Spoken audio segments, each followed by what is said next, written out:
Hi everybody, this is Laura, City Scrapper. Thank you so much for joining me today. Today I have a layout that I made for a Punched Out Thursday to Die For.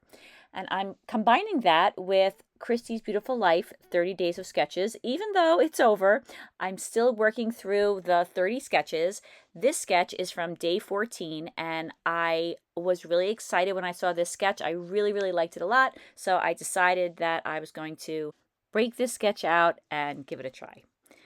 One of the things that attracted me to this layout was the background.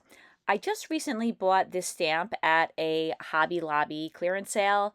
I was watching a lot of hauls on YouTube and I saw this stamp and I thought, if that's the only thing that I find from the clearance sale, I will be happy. And when I went into Hobby Lobby, I did find some other things, but this stamp was still on the shelf and I was very happy.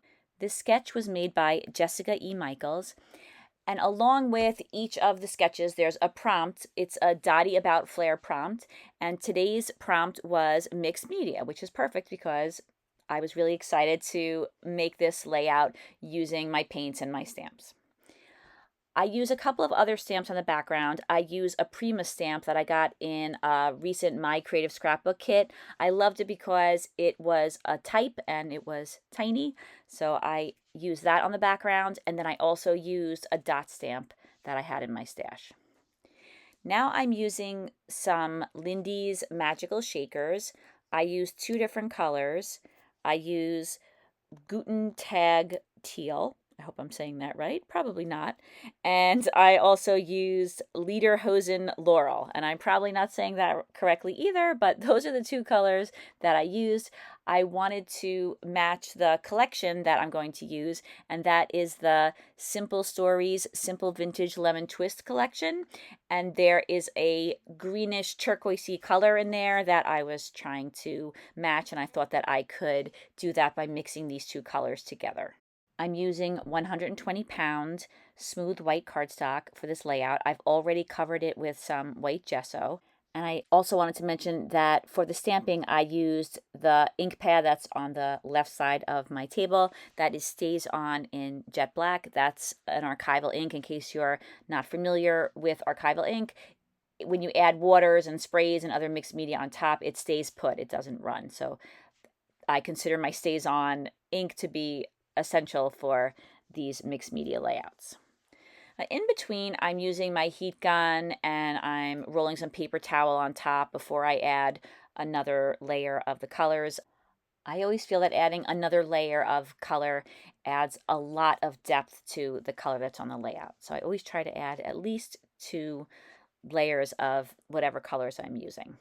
I had to switch my paintbrush. I started with the brush with the white handle. I had that a few moments ago, and it was just terrible. The paint was chipping off, and I have enough trouble with 3 dogs with having dog hair on various things in my house, and this brush was just shedding left and right. There were the paintbrush fibers all over the layout, so I got rid of that brush, and now I'm using an older, smaller brush, and that seems to be working out just fine.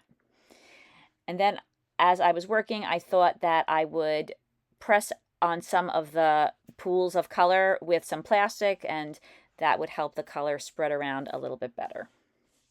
Once all the color on the background was dry, I sprinkled some water on the background, and then I rolled a paper towel over it, and that lifts up the droplets of water and it picks up the paint in those areas, and I absolutely love that effect. I think it's so cool.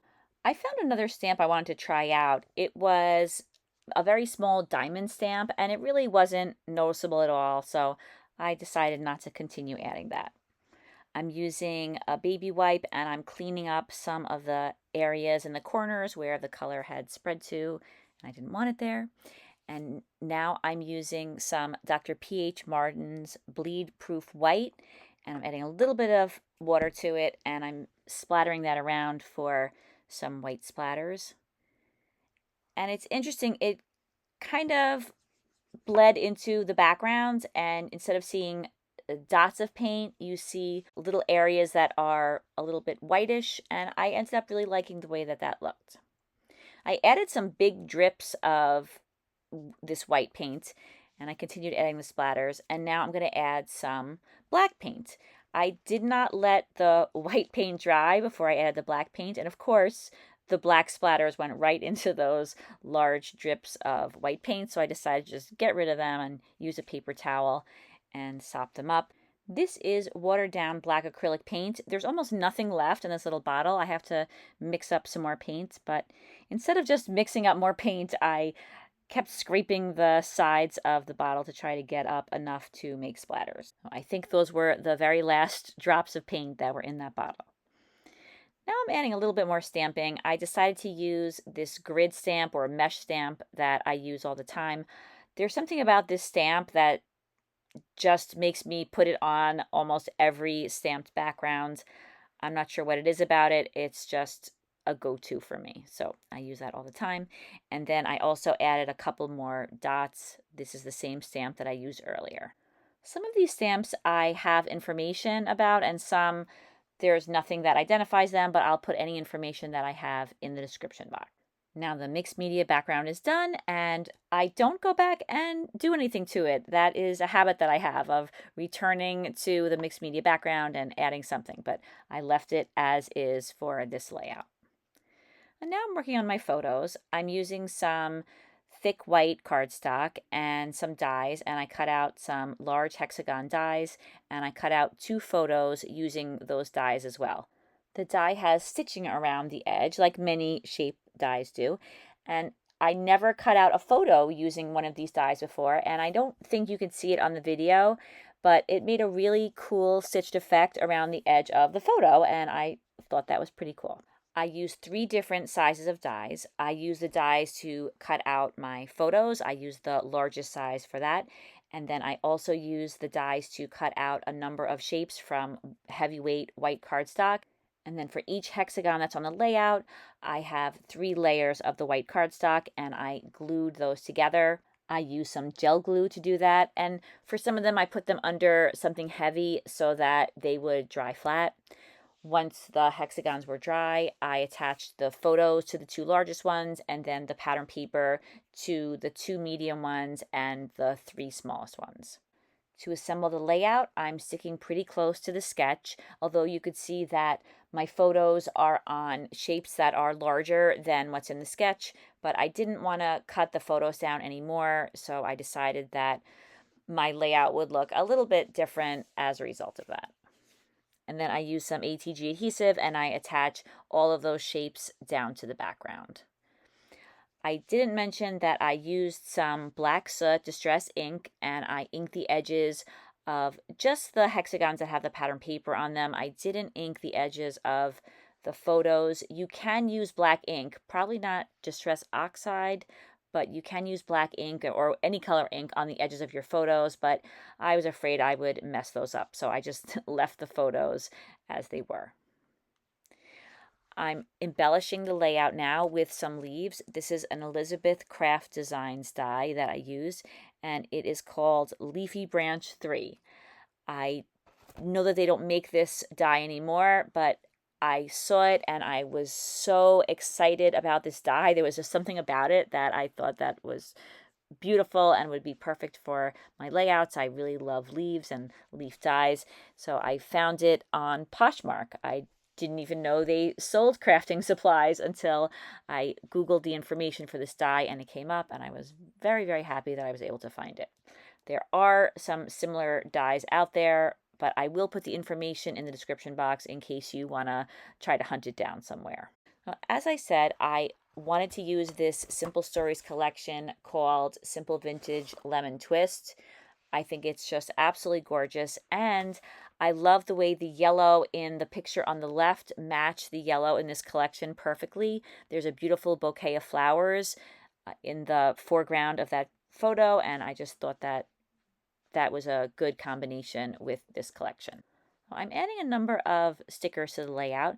I started off with the title Zesty, and I don't think I ever would have chosen the title Zesty if it hadn't been on a sticker sheet, but I kind of liked it, and I thought it went well with my daughter Julia and her good friend here.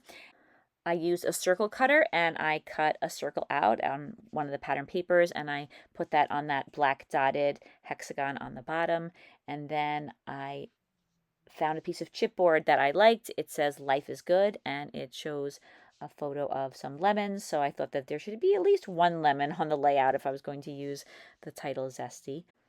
And I continued picking out embellishments from that foam sticker sheet. I add some hearts, and I also add some blue flowers. And then there were a whole bunch of bees, so I thought that those would look cute on the layout. I added some black enamel dots to all three of the hearts. I added a butterfly, and then I was thinking that I needed to add something a little more delicate as far as florals and greenery go, because this black leaf is so large. So I am using this very tiny die. It's probably buds or berries. I think that it looks just right with the die cut leaves that I have on the layout. So I'm spreading those around and mainly keeping them with the black die cuts that are already there, but I did tuck a couple in some other places as well. I liked the addition of white to this area that has so much color in it now. I'm really getting to love this Simple Stories collection. It has a really strong theme to it, which is lemons, which is not a typical theme, but I really feel like I'm able to make layouts that don't necessarily have anything to do with lemons. And the florals and the black paper combined with the yellow and the teal just really appealed to me. I just really love this collection. I added the date to the layout, and now using some Aleene's gel glue, I am going around the layout and I'm attaching both those large black leaves and the small white florals down. And that completes this layout. Here are some close-ups. Thank you so much for watching, everybody. I really appreciate you taking the time to watch my channel. I hope that this video was enjoyable for you. Please take a look in the description box for links to the other ladies in A Punched Out Thursday to Die For: Ronnie Sue, Kathy, and Sonia and Dorothy. They're all amazing. And even though 30 Days of Sketches Series 9 ended last month, I still included all the links because there are some amazing, amazing videos to see there too. Have a great day, everybody. Take care. Bye-bye.